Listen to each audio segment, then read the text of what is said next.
this video I'll be reacting to one of the early uploads from the YouTube channel The Game Theorists. I'm a huge fan of their work and I hope that you are also.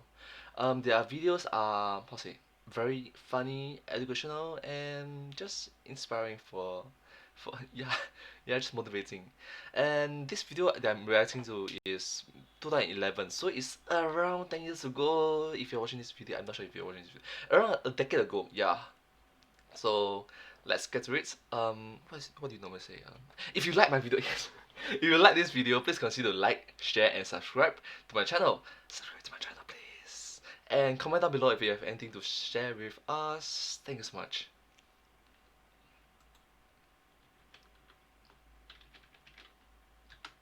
What are you trying to say? Any views or opinions expressed by Game Theory are entirely made up by you, the viewer. Okay. Seriously, it's all in your head. Either that or I didn't write clearly enough. But that's impossible, so it's probably just for you. Okay. And cartoons, swastikas, Dragon Ball Z, and a Pikachu Photoshop to look like Hitler. It's not a game review, it's a game theory.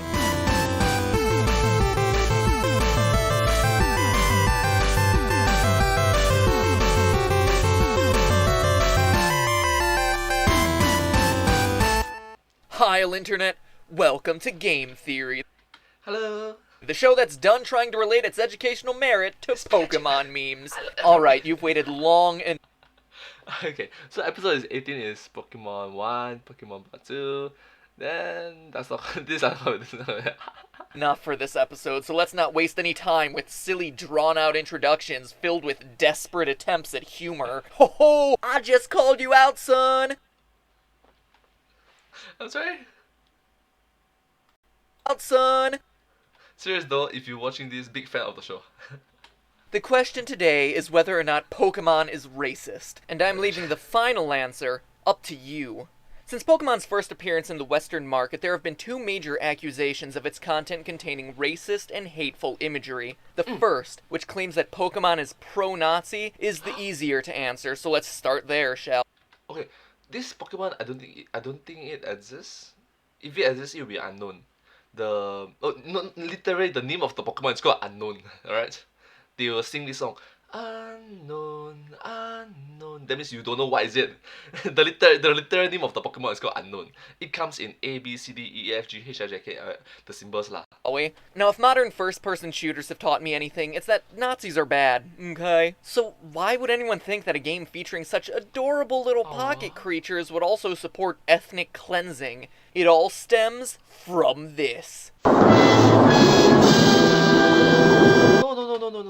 No. That is not the swastika sign. This sign came before the Hitler everything. It is thousands of years ago, right?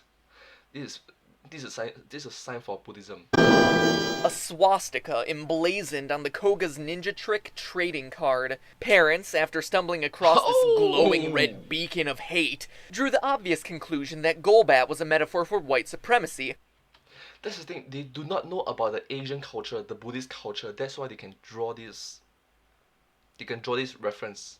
Yes, that's one of the good reasons why I like this game theory channel, because it just educate people who doesn't know better to educate them more on it. Yes, for me it's second nature that second nature that this is not a swastika sign. This is a Buddhism sign for peace. Meaning that the entire Pokemon franchise as a whole was enlisting children to become neo-Nazis. But we, as enlightened gamers, know that Nintendo wouldn't take this risk. We're talking about a company that replaced seals with snow monsters in the original Ice Climbers to avoid anyone claiming that they had you clubbing seals to death. As if anyone would actually care about that. Moving on. The swastika pattern, or manji as it's called in Japan, dates back long before goose-stepping became an army fad, as far back as 4000 BC. The word swastika literally means lucky, or well-being, and became a common symbol in Eastern religions, particularly Hinduism and Buddhism, representing everything from the sun, peace, and the number 10,000 to the entirety of creation. But World War II made everyone, particularly in the West, forget about all of that. See, uh, In the late 19... thousands of years of tradition that shows that the symbol is for good suddenly just become bad.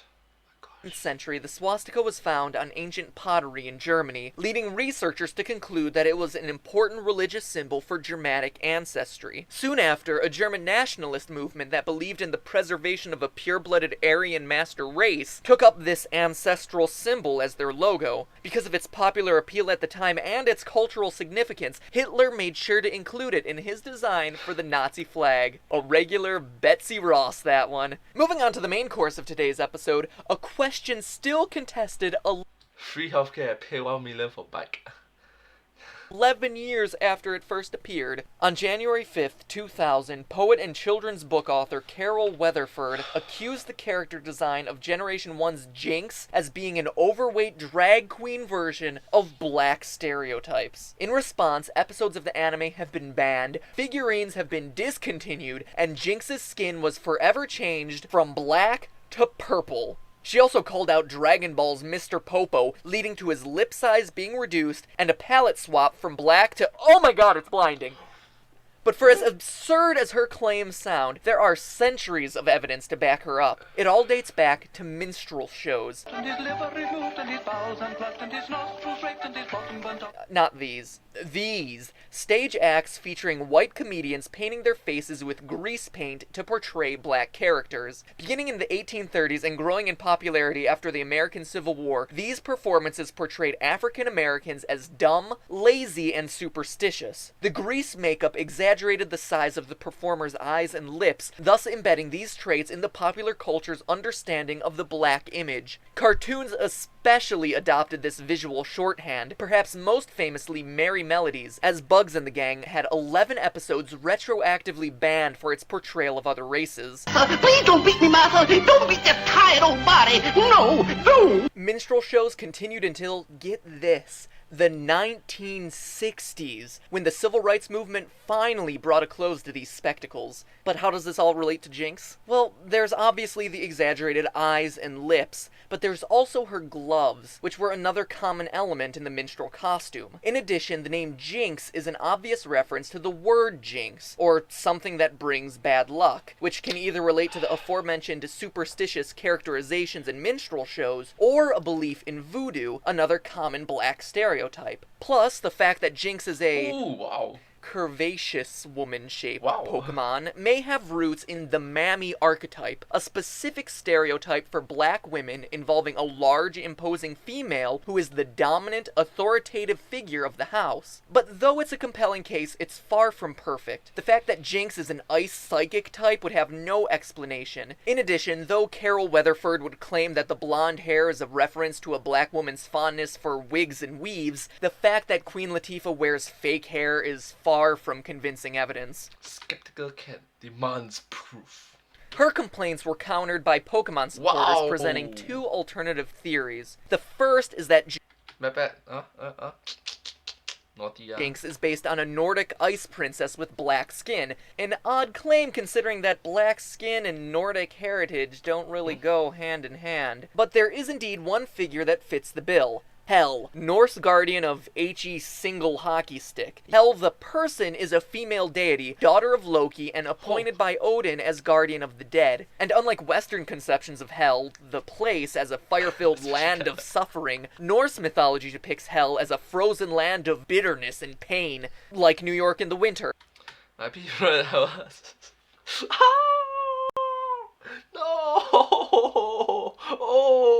Which would explain Jynx being an ice type. And like any good Norse woman, Hel is depicted with long, flowing blonde hair. This theory could also explain Jynx's weird opera singer getup. You know the phrase, "it ain't over until the fat lady sings," with the fat woman in a Viking costume? That all originates from a series of 4 operas by Wagner called The Ring Cycle. Think Lord of the Rings, but with Vikings and in German. Anyway, this huge 15-hour epic ends with a 20-minute solo by the Valkyrie Brunhilde. thus the stereotype of opera singers, and the appearance of Jynx. So those are some major points in this theory's favor, but here's the downside. Yes, Hel is said to have black skin, but only on half of her body. The other half is Caucasian. It's a good theory, but again, Close but no cigar. and not perfect. Finally, there's the argument that Jynx is based on a fashion fad of 1990s Japan, ganguro. This trend features Japanese girls tanning heavily to make their skin as dark as possible, then using white or light pink eyeshadows and lipstick to embellish their features. In addition, ganguro girls heavily bleach their hair to be orange, blonde, or silver, and tend to keep the styling long. Between the dark skin, pink lipstick, and long blonde hair, it's a compelling argument, but the problem here is with the timing. According to a Time magazine article, the first Pokemon games took 6 years to complete, meaning development began in 1990. The ganguro fad reached its height in the mid to late 90s between 1995 and 2000, which would mean that Jynx was included extremely late in the development cycle. Aww. But here's the kicker. If Jynx were That hurts. I'm so sorry. Ouch, that hurts. indeed ganguro, she would still be racist. Sociologists have traced the inspiration for the fad to the worldwide influence of hip-hop culture, with Japanese teen girls darkening their faces and accentuating their eyes and lips to emulate black females. In fact, ganguro literally translates as blackface. So if Jynx's design was indeed inspired by this fashion trend, she would still be based on racial stereotypes, just ones that were twice removed. Anyway, there you have it. Jynx, the hip-hop fashion trending Norse Viking opera singer goddess racist Pokemon. Which theory's correct? I'll leave that for you to debate. Personally, I'm just glad that the Rastafarians haven't lodged any complaints about Tangela. Oh, and Mr. Popo? Yeah, he has no...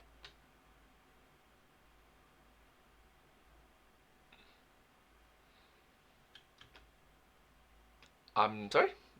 Was the vocals removed or something? I'm sorry? Anyways, since the vocals removed, I can just speak it out loud. So, Achievement of the Week, I always like this portion. Came out for Pokemon Part 3. Part 3, Part 2 at Christmas. Come on! There's a lot. Alright, so Jigglypuff FTW. Smoothshoop, the man with the golden Wii mode. Wow! Wii mode! I saw what you guys said and I appreciate it. Thanks. Ah, that's so nice of you. Ride the Valkyrie. Ride the Valkyrie is very common. It's a very common theme for a lot of different shows. Yes. And viewer, you, thank you so much to you viewer, which is me. Thank you, speaking. Yeah. Alright, thank you so much for watching this video. At the end of the video, although there is not much of the audio, you can still hear my voice. What to say? Yeah. If you do like this video, please consider like, share, and subscribe, and comment down below if you have anything. Hi, good morning. Thank you so much. Alright, bye bye.